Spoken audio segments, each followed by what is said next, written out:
na interpretação kantiana das regras de Ulpiano, ressalta, primeiramente, que o seu significado deve encerrar-se em um imperativo categórico, sendo elas dirigidas sempre a um sujeito, na medida em que são deveres jurídicos.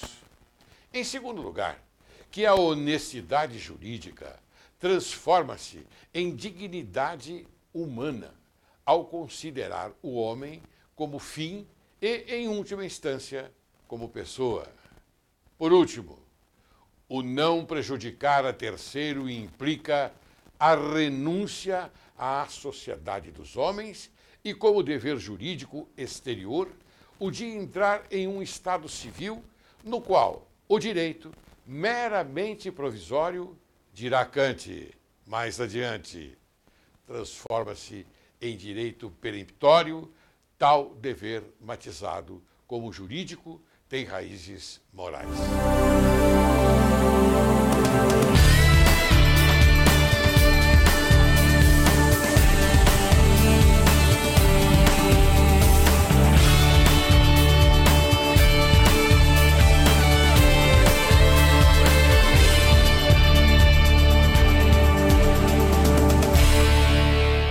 Hoje, Direito e Justiça em Foco tem a honra de receber em nossos estúdios Dr. Leandro Pinto. Nós vamos abordar um assunto importantíssimo. Tenho certeza que você, telespectador, vai se deliciar com este assunto. O tema é crise global e legislações internacionais de controle, com ênfase na zona do euro e Ásia. Bem, mas antes eu quero dizer a você quem é Leandro Pinto. É advogado, milita na área jurídica há mais de uma década, embora jovem, desde cedo iniciou a construção de uma carreira profissional sólida, pautada na dedicação e na ética. Faz parte de sua missão de vida a realização familiar profissional e a busca do bem comum, com oportunidades para todos.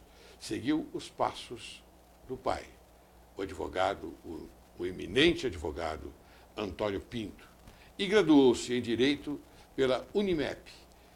Passando a advogar, desde então, atua com larga experiência nas áreas do direito civil, direito internacional, público e privado, temas sobre os quais é constantemente convidado a ministrar palestras e cursos em todo o território nacional.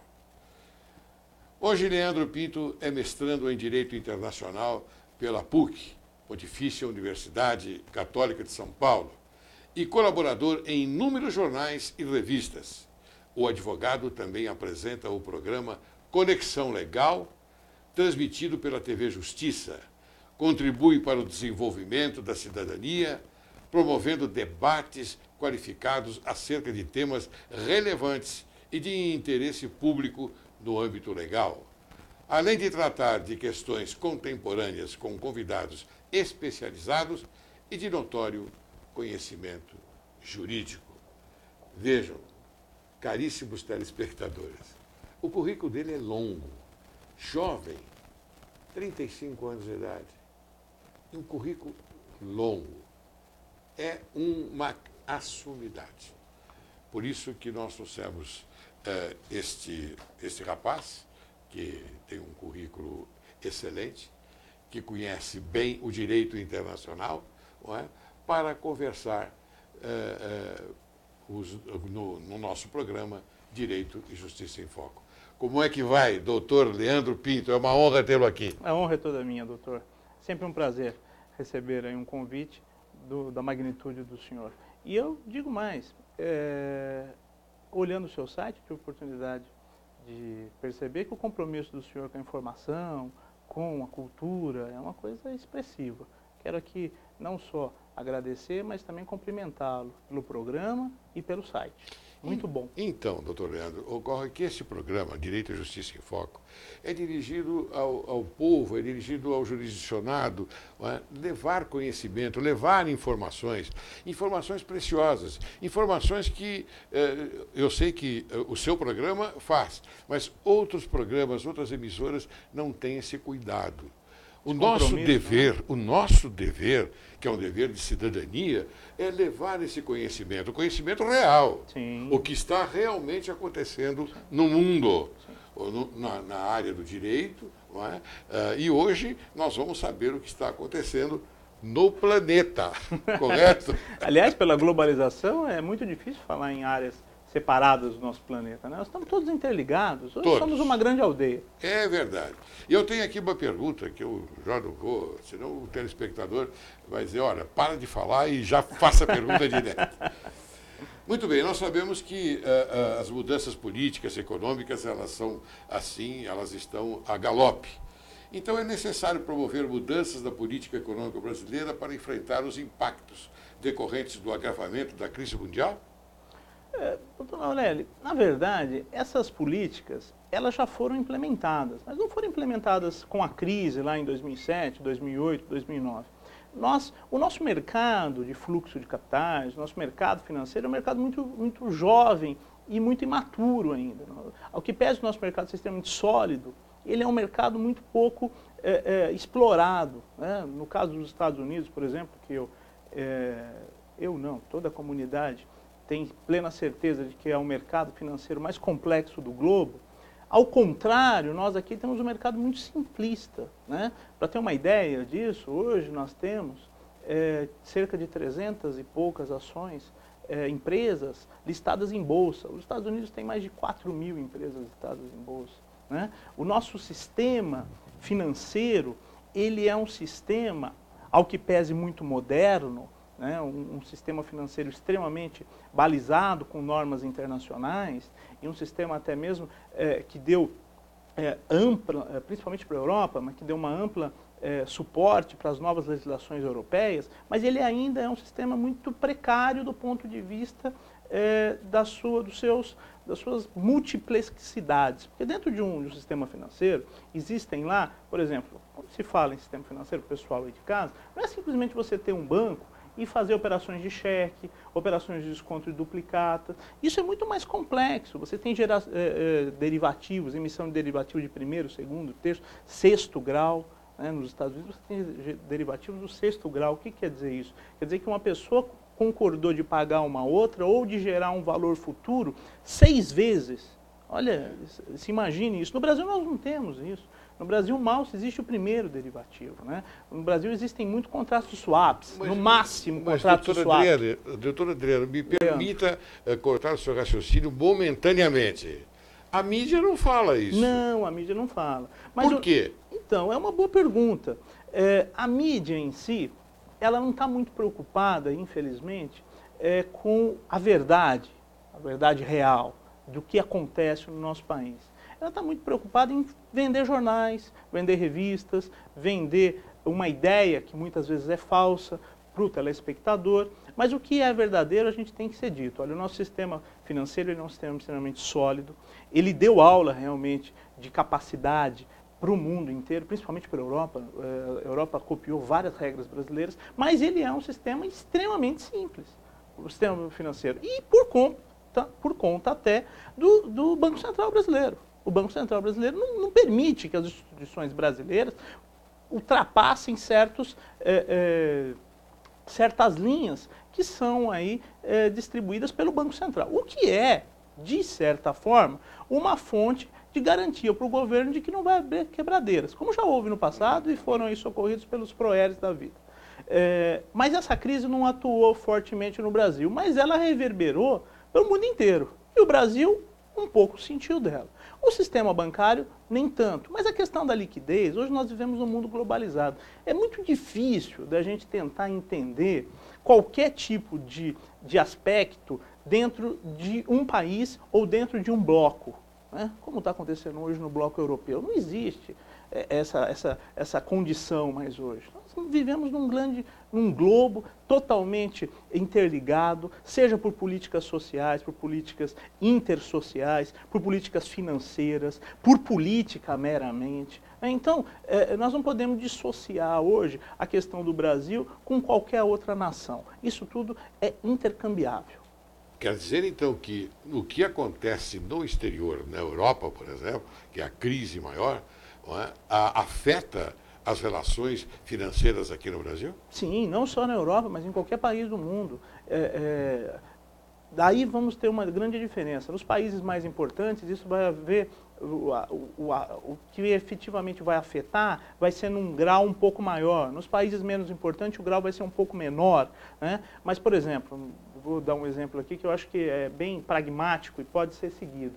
Nós temos, há pouco tempo, questão de uma semana atrás, a informação de que o governo argentino vai expropriar da Repsol, uma espanhola, a YPF. Aliás, eu tenho perguntas a esse respeito, mas já que justamente, não, mas como já você falou em então reverberar, vamos, nós já então vamos continuar. a gente já usa essa ideia. E eu faço uma crítica, que é o Itamaraty. Infelizmente, a nossa chancelaria, e que me perdoe o nosso querido Barão do Rio Branco, que foi um dos maiores chanceleres que o Brasil teve, que, aliás, eu acredito que ele está aí se virando no túmulo, porque a nossa chancelaria acabou-se.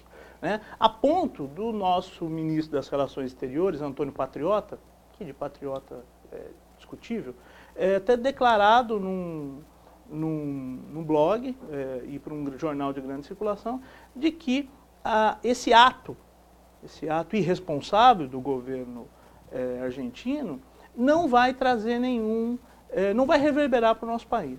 Isso é uma grande falácia. E eu não creio que ele não conheça os contratos, os tratados internacionais que ele firmou com a zona europeia. Eu não acredito. Por quê? Porque quando se fala em tratados, o Brasil hoje negocia em bloco. O Brasil não negocia sozinho. Não existe hoje. O Brasil vai estabelecer uma linha, um início de tratado, um início de colaboração internacional com a Europa. Não existe. É o Mercosul que irá iniciar os trabalhos no sentido de se determinar certas condições para abertura de comércio, para abertura de cidadãos, de entrada e de saída de pessoas. É o Mercosul. A partir do momento de que um país do Mercosul institui uma insegurança jurídica tamanha como é o ato de uma expropriação, de uma nacionalização, e quando o primeiro-ministro, o presidente do Banco Central, no caso, o presidente do Banco Central argentino, declara que a ideia de pagamento integral por parte do governo argentino de uma empresa expropriada é para imbecis, a ideia é para imbecis, a gente chega à conclusão de que, de duas uma, aquilo não é um país sério, né, e eu não acredito, porque o povo argentino é de uma seriedade única, né, embora o governo argentino não me pareça tão sério assim, mas o povo argentino... os governos sério. passam, né? Sim, o governo... A gente não pode configurar... infelizmente, Churchill dizia que cada povo tem o governo que merece, mas eu não acredito nisso. Eu acho que o governo passa, como o senhor bem disse. O governo passa. E o povo é o povo. Né? E o povo argentino é sério. Agora o governo da família Kirchner tem Aliás, quem mais sofre com esses governos é o povo. Não, a Argentina acabou de sair de uma crise, porque a gente fala, não, mas a crise da Argentina de década de 90, início da década de 2000, ela acabou. Não acabou, ela continua até hoje. Tanto é que o peso argentino vale lá Vale pouco, 3/4 do real. Né? Metade, menos da metade do dólar. Quer dizer, a crise argentina ela continua. O mercado imobiliário argentino hoje, o preço dos imóveis na Argentina hoje são baixíssimos. Você consegue comprar um apartamento de frente para a Recoleta e não consegue comprar um apartamento aqui, por exemplo, na zona norte de São Paulo. Né? Então a gente tem que considerar isso. A crise não terminou. O governo argentino, movido pela crise internacional e justificando os seus atos na crise internacional, mas a gente sabe que não é bem assim, porque o que eles estão querendo efetivamente comprovar, efetivamente evitar, porque o governo argentino, qual que é a grande questão, que eu acho que tem que ficar muito claro. O governo argentino, principalmente a presidente Cristina Kirchner, vem perdendo paulatinamente apoio popular. a ponto de que, nos últimos 3 meses, ela já perdeu 20%. Ela tem um temperamento um pouco, como é que eu vou dizer, difícil, né? Muito. Difícil, haja vista o que aconteceu agora. Ela saiu, foi embora, não deu conhecimento de nada, dessa reunião, dessa última reunião. O senhor sabe, doutor, que eu até concordei com o ato dela. Concordei, porque, olha, o Canadá, aquela reunião de cúpula, aquilo ali foi... Essas reuniões onde se coloca países de primeiro mundo com países considerados de último, os Estados Unidos, o Canadá, mas a Grã-Bretanha, de quem aí nesse caso? Então, é isso que eu ia concluir. Quando existe esse tipo de colocação, e a Colômbia, principalmente, que era anfitriã na época da cúpula, ela se mostrou extremamente tendenciosa aos Estados Unidos, até porque ela tinha acabado de firmar um acordo de livre comércio com o NAFTA, quando a Colômbia não está no bloco da América do Norte, pelo menos eu acho, pelo menos aprendi na escola que eles não estavam na América do Norte, mas pode ser que mudaram para lá e a gente não ficou sabendo, né? Vão ter que pular a América Central, mas tudo bem. Eles foram tendencialistas. E quando a presidente Cristina Kirchner, porque eu acho o seguinte, a gente tem que falar o que é positivo, mas tem que falar o que é negativo. Nós criticamos a Cristina Kirchner, agora vamos falar um pouquinho bem dela. Ela foi extremamente nacionalista e correta quando defendeu a questão das Ilhas Falcons, ou como eles chamam, lá de Malvinas. De Malvinas. É isso? Então, ela está correta. E continua defendendo. Não, mas ela está extremamente correta. E quando ela colocou isso na cúpula, os Estados Unidos, o Canadá e a Grã-Bretanha foram os primeiros a dizer, olha, nós não entramos nessa discussão e nós não apoiamos o governo argentino. Pô, pelo amor de Deus, como é que você considera que uma nação que está a mais de 13 mil quilômetros pode dizer que detém um território de forma tão irresponsável quanto a Grã-Bretanha faz? Agora, tudo isso é questão econômica. Você achou petróleo. E dizem as más línguas, né, no mundo financeiro, de que a quantidade de petróleo lá é devastadora. Devastadora. E equiparam as Ilhas Falcons à costa brasileira. Olha que importância. Então, isso tudo é econômico. Negócio, o interesse pelo interesse ouro negro, né? Justamente. O ouro negro, aliás, é aquele hoje, que prevalece. Que prevalece. Inclusive, olha o absurdo. Hoje eu tive a oportunidade de tomar café da manhã com o ex-ministro de Tecnologia, Osiris Silva. E ele me contava que é um absurdo a gente usar petróleo como combustível. Olha a afirmação. Falou, Leandro, o petróleo, como tudo na Terra, ele é finito. Agora, o aço, o ouro, a prata, você pode remodelar. O petróleo você não pode. Acabou. Ninguém consegue fazer petróleo. Mas parece que não está acabando, não. Ao contrário. Mas é finito. Vai acabar uma hora. Vai acabar, mas por enquanto não. Mas eu acho que o que a gente tem que colocar é o seguinte, o petróleo, em muitas ocasiões, serve para fazer remédio. A hora que o petróleo acabar, não vai ter o remédio. O petróleo serve para a gente fazer plásticos e uma série de polímeros, inclusive para o homem ir para a Lua. A hora que acabar, o homem vai ter que parar de ir para a Lua. Ou usar o nióbio, como o senhor bem coloca no seu site, inclusive. No meu site. Mas o nióbio também é finito, e muito mais finito que o petróleo. Então, são considerações essas que nós temos que levar em conta. A questão da educação no nosso país. A gente estava falando um pouquinho, o nosso tema aqui é a questão de normas, de regulamentos para a crise. Poxa, mas se existisse educação, um sistema educacional adequado, que não instrumentalizasse o dinheiro, o lucro como finalidade única do processo produtivo, nós teríamos um outro conceito, de tal maneira que não existiria essa crise, porque essa crise é uma crise de ganância, como foi bem colocado por um editor do New York Times. A ganância é o grande combustível dessa crise, porque um queria ganhar mais do que o outro.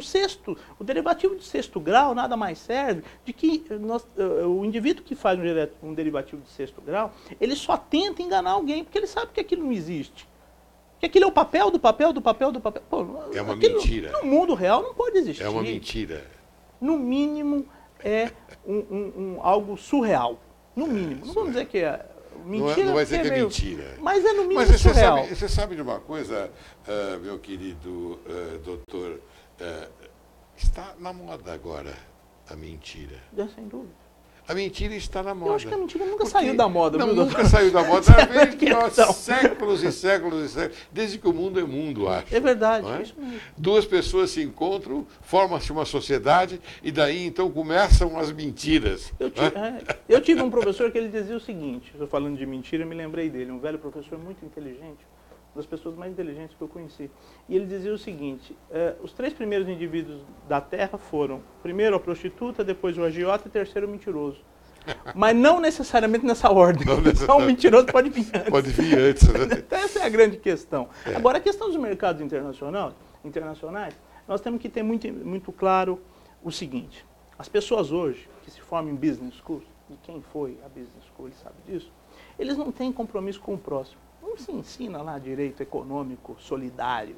Não se ensina aqui o capitalismo humanista do nosso querido Ricardo Sayegh.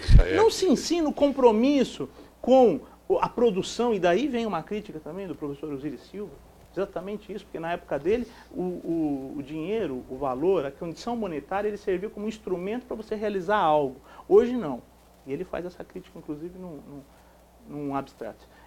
Hoje o dinheiro ele serve para ser o quê? Colocado em poupança. Então ele vai lá e é guardado num cofre.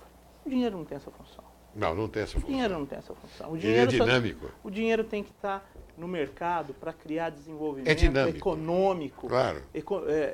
Desenvolvimento humano. O dinheiro tem que estar a serviço da sociedade, não a sociedade a serviço do dinheiro. Então, aqui fica uma crítica muito pesada para as business schools. Porque se elas continuarem formando pessoas irresponsáveis, essa crise vai ser só o começo. Nós nunca vamos sair dela.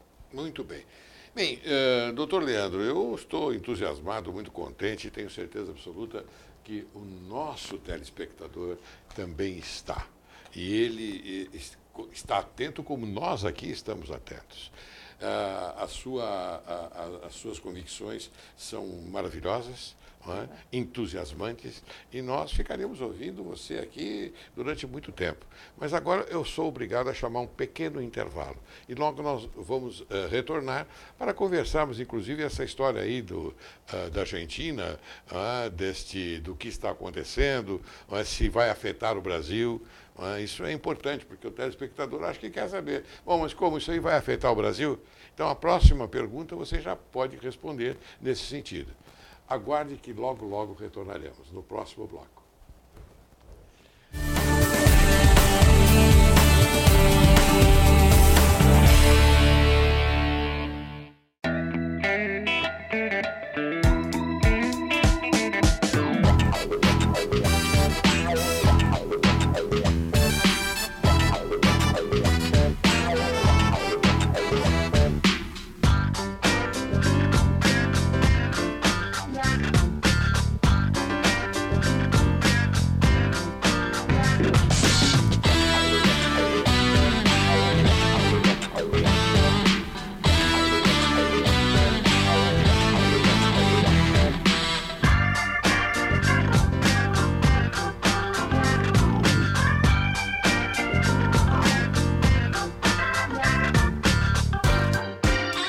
Eu estou muito feliz, um aniversário com esta recepção de amigos que vêm nos abraçar, e eu só posso mais uma vez reiterar a lealdade, a confiança nesse instituto, um dos mais importantes que temos na vida, que é a amizade.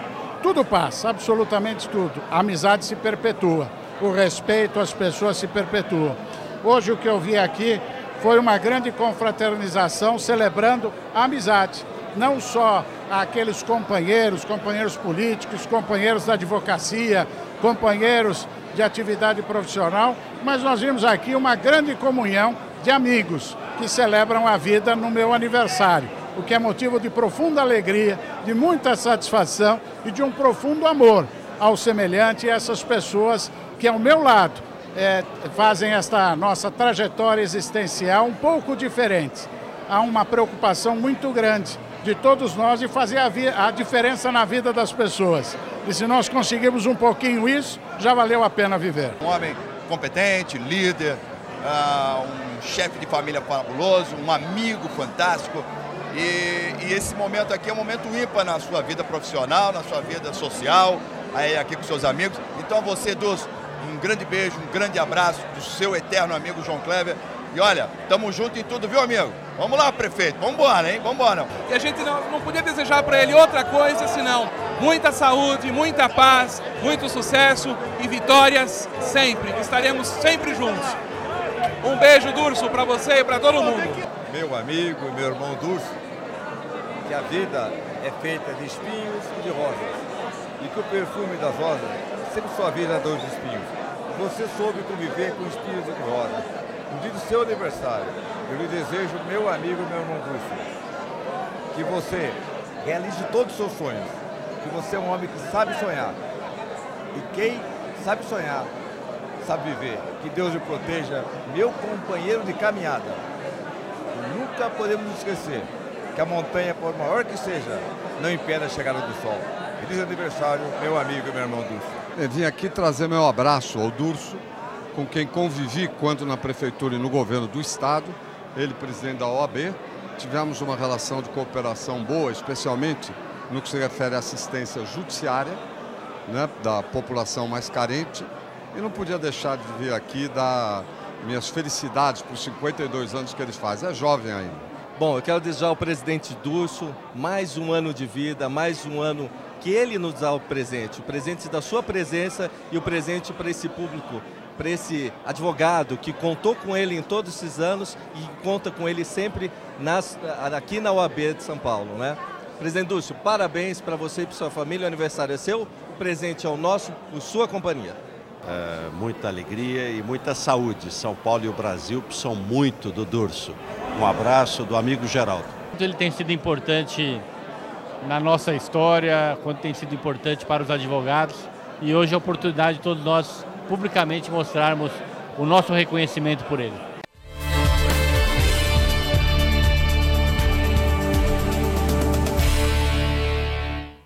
Bem, retornamos e eu quero inclusive apresentar a você, caro telespectador, o Dr. Thomas Lau.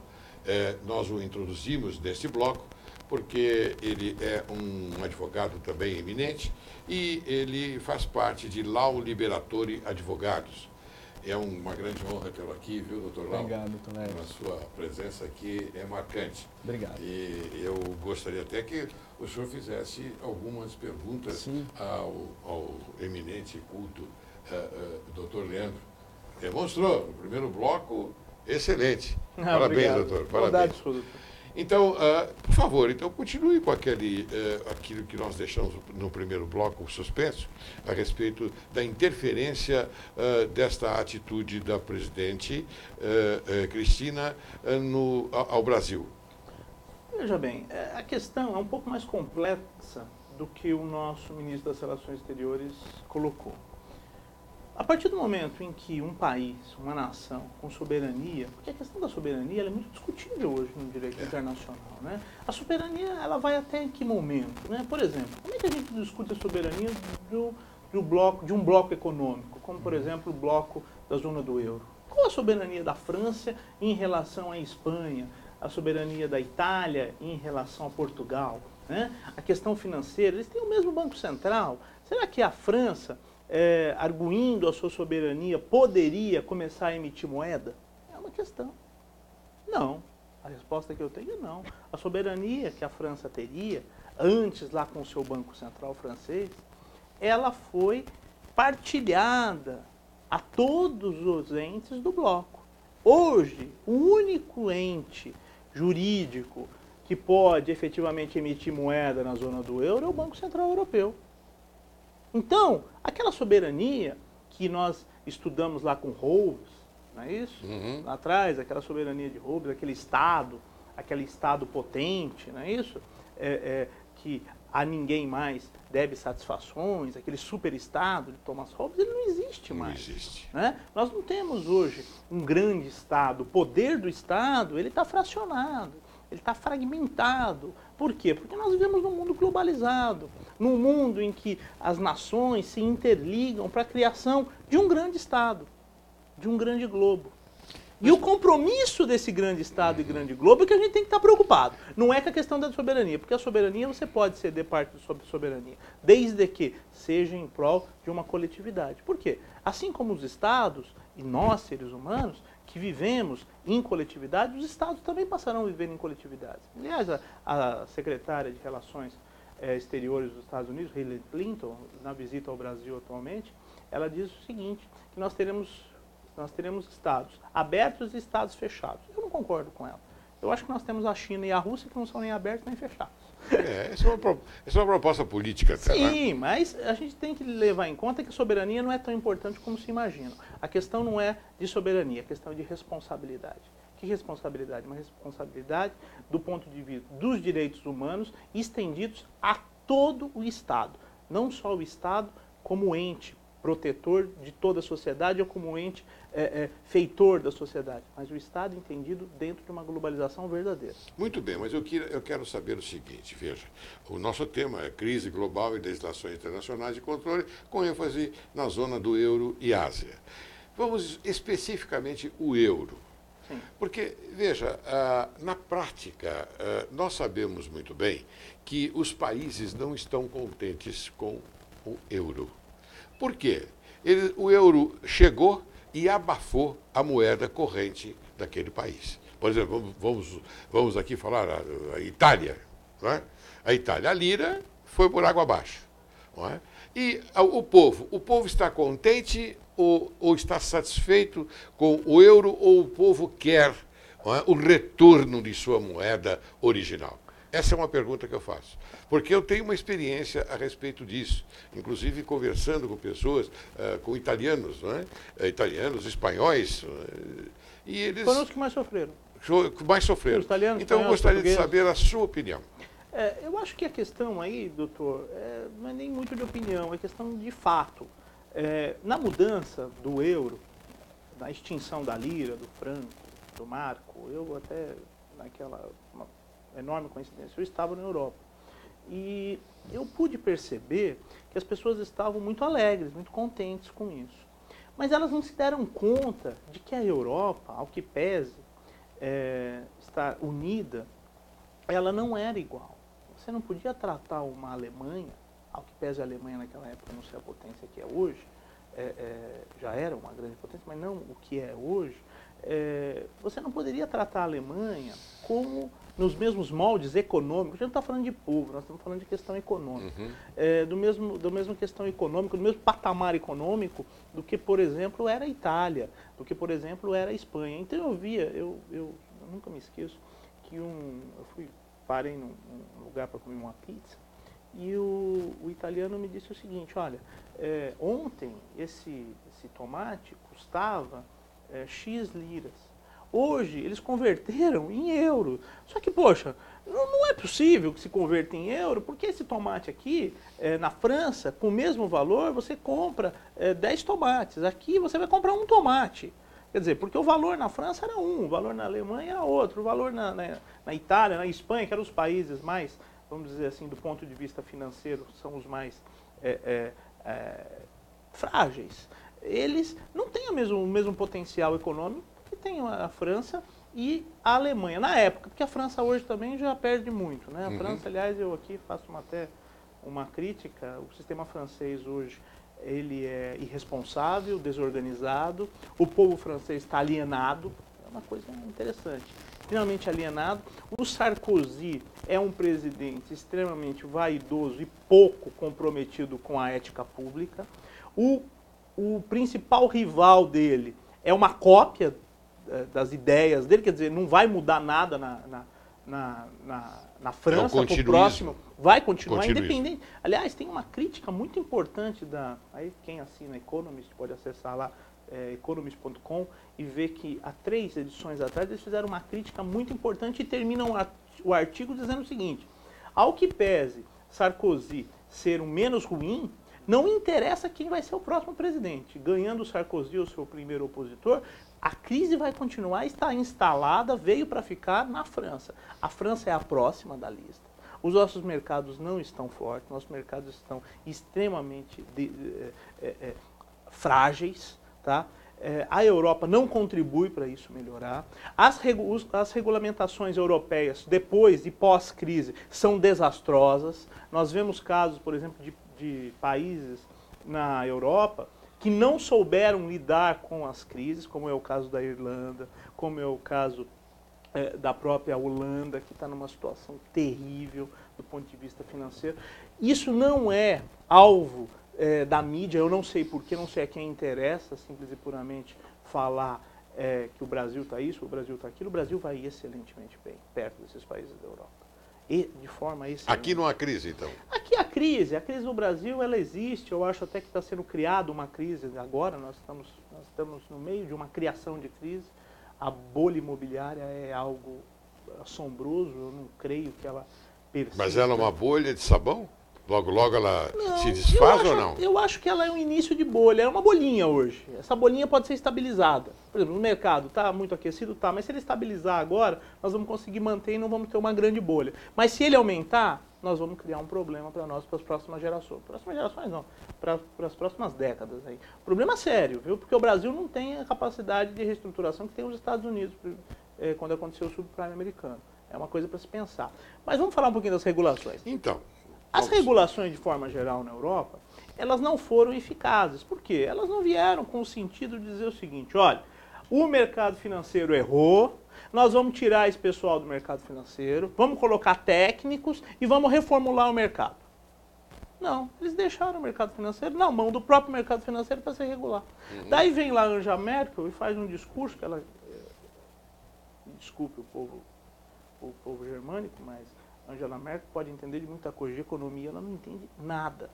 Cada vez, inclusive durante a crise, em 2009, cada vez que ela dava um manifesto, a nossa bolsa caía 20%. A bolsa americana caía uns 8%. A nossa bolsa é um pouco mais frágil, bem mais frágil que a americana. Então, eles têm que entender o seguinte, não dá para deixar a raposa cuidar do galinheiro. Não pode. O mercado não vai se autorregular. Os Estados Unidos já fez isso no passado e teve um grande problema. Entendeu? Nós temos que reestruturar o mercado de forma a dizer o seguinte, olha, existe no mercado um grande problema. Nós temos que extirpar do mercado a ideia de que o lucro é o objetivo do mercado. O lucro não pode ser o objetivo do mercado. O lucro tem que ser parte do objetivo do mercado. Mas o objetivo do mercado é fazer com que se patrocine a liquidez de toda a estrutura que orbita o mercado. E daí vem a indústria, vem o comércio. Né? Por que o Brasil foi atingido? Eu sei, doutor Leandro, eu tenho para mim o seguinte, eu concordo, mas acontece que todos os conglomerados, toda essa parte financeira, não é? Toda essa parte econômica financeira está na mão dos grandes. São os grandes que movimentam tudo isso. Eu não vou aqui enumerá-los, mas os grandes, não é que fazem do mercado uma potencialidade. Mas, doutor, isso é questão de cultura. Os grandes sempre dominaram o mundo. Essa é uma grande verdade, a gente não pode esquecer disso. Mas, escuta, os governos não são dedicados ao povo? Então, os governos não têm que fazer com que o povo viva bem? Mas é essa a questão que eu acabei de debater aqui. A gente não pode deixar a raposa cuidar do galinheiro. É claro. A gente tem o Estado, numa sociedade organizada, uma sociedade compromissada com os direitos humanos, mas não os direitos... Quando a gente fala de direitos humanos... Não esses direitos humanos aí que está... Não é os direitos humanos que você imagina como sendo o direito preso ou o direito... Não é isso. Os direitos humanos é o direito à dignidade. São aqueles direitos que você não abdicou quando entrou no contrato social, entendeu? Na entidade social. Você não abdicou desses direitos. É o direito de dignidade, é o ius, é o direito natural, o ius naturae, entendeu? Então, os direitos humanos que faz essa grande artista que eu admiro muito, a Angelina Jolie, essa você conhece, sabe quem é? Ela vai para o mundo, não é? Ela vai verificar exatamente a miséria, ela vai dar um alento àqueles que necessitam. Sim, mas a questão é justamente se estruturar um sistema financeiro que respeite o cidadão, que respeite o indivíduo. O que o Estado precisa fazer, e ele tem que tomar ciência disso, consciência e ciência disso de uma forma muito prática e rápida, porque a crise está aí colocada e ela não termina há anos. Né? Nós estamos quase uma década em crise, é um absurdo um negócio desse. Pô. Tem que acabar isso o mais rápido possível, porque ninguém mais aguenta falar em crise. Até porque já vai sair de moda a crise e nós estamos em crise ainda. Bom, o Estado ele tem que intervir do seguinte, eu não prego aqui um Estado intervencionista, doutor, não é essa a minha ideia. Mas o Estado tem que intervir no seguinte sentido, olha, o capital, ele vai ser regulado, você tem que regular o capital. É lógico, você não tem que se envolver no capital. O dinheiro não é seu, o dinheiro é do particular, o particular tem todo o direito de pôr o dinheiro aqui ou lá. Mas, efetivamente, você precisa regular esse capital. Por exemplo, os Estados Unidos acabou de editar uma norma com mais de 1.400, se eu não me engano, se não me falha, mas da memória, são 1.424 artigos. 1.424 artigos. Tá? Basicamente regulando o mercado financeiro. Acabou de sair faz um mês e meio. E a SEC, que é a Security Exchange and Exchange Commission, que é a mesma coisa que a CVM no Brasil, ela vai ser inteiramente reestruturada. Então você pode me perguntar, não há regra de controle nos Estados Unidos? Sim, é lógico que há. E haviam essas regras antes da crise, existiam essas regras antes da crise. O que acontecia nos Estados Unidos é que muita gente passava por cima das regras. E a SEC, que é uma agência igual a CVM no Brasil, que tem a mesma finalidade, simples e puramente não vistoriava nada. Por exemplo, no escândalo do Murdoch. O Murdoch era um operador. Ele podia ter no máximo 10 clientes. Ele tinha centenas de milhares de clientes. E a SEC nunca foi no escritório dele e falou, vou te fechar. Por quê? Você poderia ter 10 clientes, você tem centenas de milhares. Aliás, ninguém sabe ao certo quantos clientes ele tinha, porque o que aconteceu? Quando aconteceu aquele grande problema, e ele captava dinheiro do mundo inteiro, e dinheiro de caixa 2 do mundo inteiro, que aí daí vem a questão da corrupção, que daí eu quero falar no próximo programa, se o senhor me convidar. Tudo bem, que os Estados Unidos instituiu, em 2003 ou 2004, uma comissão, uma agência de regulação só para tratar de corrupção, entendeu? Isso é muito importante falar, e o Brasil deveria ter uma dessa também, se bem que todos ali seriam presos de imediato na posse. Nós fomos cumprimentados pela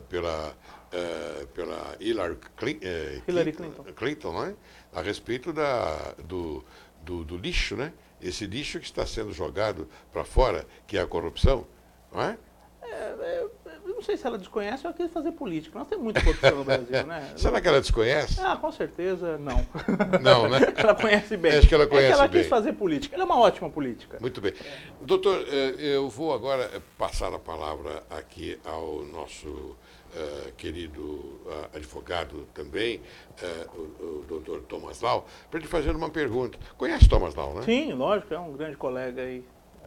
É um grande amigo. Grande advogado. Ótimo. Bom, tem uma pergunta então para o doutor Leandro Pinto.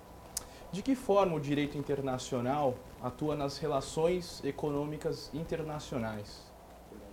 O direito internacional, ele é o instrumento principal de todas as relações.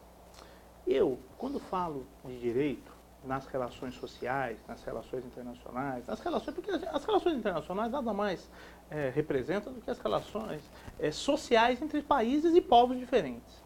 E quando eu me refiro a ela, principalmente do ponto de vista jurídico, eu costumo citar um primeiro-ministro japonês que disse o seguinte, que ele ficava assustado de como os Estados Unidos podia prosperar com o maior número de advogados em relação ao número de engenheiros.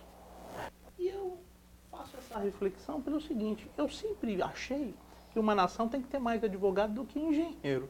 Até porque a nação se constrói com ideais, primeiramente, depois se constrói com prédios, mas primeiramente se constrói com ideais, depois se constrói com garantias políticas, depois com garantias legais, depois com garantias pessoais do ponto de vista cultural, e só depois se contrata um engenheiro para erguer tudo isso. Mas onde esse pessoal vai morar? Né? Mas por onde vai transitar? Mas originariamente, tem que ter o engenheiro, doutor. Mas depois, porque originariamente o ser humano não nasceu com casa. Primeiro ele se organizou do ponto de vista social, depois ele construiu uma casa.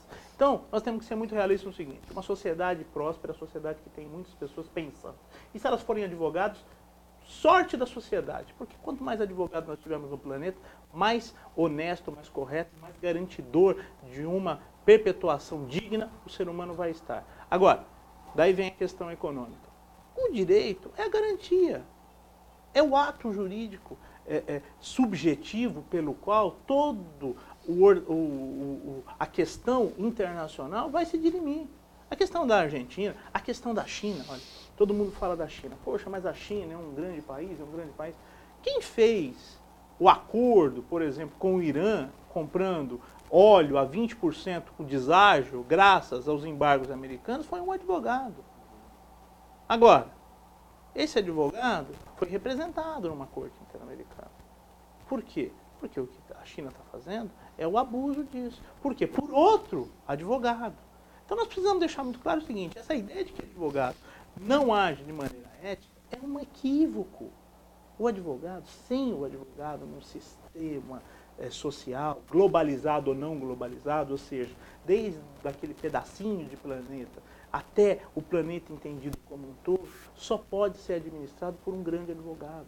Só pode ser gerido e mantido dentro de uma grande órbita social em que o grande maestro é o advogado. E é por isso que eu aqui defendo toda a instituição de direito que trabalha de forma ética e em prol da sociedade. Está vendo, telespectador? Esse programa sempre avisa aos telespectadores que a sociedade tem que ter um advogado. Ou seja, cada pessoa tem que ter o seu advogado, para naturalmente dar as suas opiniões, para que façam, para que resolvam os problemas que cada um tem. Porque todos nós temos problemas. E nós temos que sair desses problemas de uma forma correta, honesta, ética. E só o advogado é aquele que pode te auxiliar. Essa é a tônica, essa é a máxima que eu sempre coloco aqui nesse programa. Sim, o senhor fez muito bem, doutor. A nobre classe do advogado, e é assim que eu me dirijo, não é? Ela é idônea, competente e ela auxilia a sociedade. Auxilia a sociedade também desta forma, ou seja, dando a sua contribuição. Não é isso? Agora eu quero lhe fazer a última pergunta para depois, então, nós partirmos para o encerramento do programa. Já que o doutor fala do euro, da Europa, não é? Eu quero saber o seguinte, por que a Inglaterra, não é? O Reino Unido, não ingressou nesta comunidade... Nesse clubinho. Nesse clubinho, vamos dizer assim. Muito bem. Por quê? Existem várias teorias, né? A principal dela é que a Inglaterra não queria abrir mão da sua independência financeira. É isso, ele não queria abrir mão do seu banco central, não queria abrir mão da sua moeda, que aliás é uma moeda extremamente forte. Eu já vejo por um outro lado, eu acho que a Inglaterra ela foi muito feliz num momento de escolha e ela vislumbrou que a zona do euro ainda estava muito não madura, muito verde ainda, para se firmar como uma alternativa viável. Então, os ingleses eles foram muito inteligentes. Por quê? Eles se beneficiam de todos os acordos internacionais do ponto de vista de dinheiro, de moeda, de tratados, todos os tratados. Então, se o indivíduo estiver na zona do euro, estiver na Alemanha e estiver na Inglaterra, as garantias deles serão a mesma de um indivíduo que está na Itália e em relação à França. Entretanto, a moeda, a Libra, continua a mesma. Tanto é que nós tivemos uma desvalorização da Libra considerável. Então, eles foram lá, desvalorizaram a moeda deles e continuaram tocando a vida. O que o Bloco Europeu não pode fazer. Bem, doutor Leandro, eu queria então que o senhor, então, como uma forma de concluir, não é? Porque eu vou lhe passar a palavra para que o senhor conclua, através destas câmeras, não é? As suas considerações finais. Mas eu queria então que o senhor dissesse para nós, para o telespectador, para aquele que está preocupado também, esta crise, esse problema todo, ele tem uma corrida armamentista? Doutor Laurélio, quando a gente fala em ausência de capital, ausência de fluxo de capital, historicamente, nós temos a ideia de que há uma corrida armamentista. Hoje o mundo é muito globalizado, mas eu acredito que nós vamos ter, não uma corrida armamentista, mas preocupações em torno do aspecto bélico de todos os países. E, para tanto, eu li recentemente um relatório da CIPRI, que é uma organização não governamental com base em Estocolmo, na Suécia, e ela emite diversos pareceres. E esse último parecer é com referência a organização bélica, tanto dos Estados Unidos quanto da Ásia, e principalmente a China. E qual o crescimento disso? Nos Estados Unidos nós tivemos um retrocesso, o orçamento bélico americano saiu lá dos 800 bilhões de dólares e foi lá para os seus 740 bilhões de dólares. Houve um retrocesso do governo Bush para o governo Barack Obama. Mas, ao contrário, na China, nós tivemos um avanço, que saiu lá dos seus 70 bilhões e foram para os seus quase 90 bilhões de dólares. É lógico. Para quem está em casa fala, poxa, mas é verdade, o orçamento dos Estados Unidos é 10 vezes maior do que o orçamento da China, que é o segundo maior orçamento do mundo. É verdade. E não é à toa que eles mandam no nosso planeta. Né? Porque manda, quando você tem uma nação forte, manda quem tem condição e obedece quem tem juízo. Quem tem juízo. E nos Estados Unidos não é diferente. O orçamento americano ele é 10 vezes maior do que o chinês, que foi o segundo. Mas veja bem, você de casa. Ele já chegou a ser 100 vezes maior. Hoje ele é só 10 do que o segundo. É isso que foi a França no passado. Então, nós temos que ter muito claro o seguinte. Há essa corrida? De forma velada há. O Irã não foi alvo de embargos porque tem uma corrida armamentista. Não é isso? A Coreia do Norte não está sendo alvo de embargos, até de ajuda humanitária, porque está pretendendo produzir armas nucleares. Isso é... Mas a geração desses conflitos, ela não poderá levar, por exemplo, a uma terceira guerra mundial. Não acredito. Porque agora as guerras, elas são todas... São devastações. Vai ser uma devastação final. E as guerras, elas são particulares. Mas olha, para isso, nós temos que ter em mente o seguinte, só através dos mercados, um mercado bem regulado, um mercado comprometido com o ser humano, um mercado não comprometido só com o lucro poderá garantir uma paz mundial. E a paz mundial começa na OMC. O senhor pode ter certeza, na Organização Mundial do Comércio. Lá é que se começa toda a pacificação do nosso planeta. E a globalização é ponto importante. Então quer dizer que a paz social está comprometida? Não. A paz social sempre estará comprometida porque nós não somos sérios. Mas a paz global está... Não, a paz global ela não está comprometida pela questão comercial. A OMC sempre vai ser um instrumento de pacificação. Não por eles, na sua essência, mas pelos interesses. Porque ninguém vai à guerra se estiver ganhando, se estiver tendo... Então nós podemos ficar tranquilos que não haverá guerra. Eu acredito que não teremos. Ótimo. Doutor Thomas, o senhor quer fazer mais alguma pergunta? Eu quero agradecer também ao convite, doutor Laércio, está participando ao lado do doutor Leandro Pinto, com inúmeras considerações que ele fez. Foi uma aula de Direito Internacional. Eu estou muito satisfeito com a apresentação do doutor Leandro Pinto. Eu fico muito grato também por o senhor ter aceitado esse convite para vir aqui e debater junto comigo, me auxiliar, porque debater aqui com o doutor Leandro Pinto é problemático, porque ele tem uma capacidade mental fabulosa. Parabéns. Obrigado, doutor. Aliás, eu gostaria também de não só agradecer, mas cumprimentá-lo, porque o trabalho que o senhor tem junto aos nossos telespectadores é fenomenal, isso é muito importante, e só através da verdadeira difusão de ideias, de cultura, nós podemos mudar o nosso país. Parabéns, o senhor está muito parabéns. É o que nós queremos, tentar mudar o nosso país e levar ao telespectador um conforto, não é? Um conforto nesse sentido. E dar a ele também esta eloquência de cidadania. Muito importante. E por isso que eu convido pessoas da sua qualidade, da qualidade do Dr. Lau, para me acompanharem e juntos, não é, fazermos isto com uma eloquência, repito o termo, bastante eficaz aos nossos telespectadores. Muito obrigado. Obrigado. Muito obrigado. Um grande prazer. Foi uma grande honra tê-lo aqui. A honra é toda minha.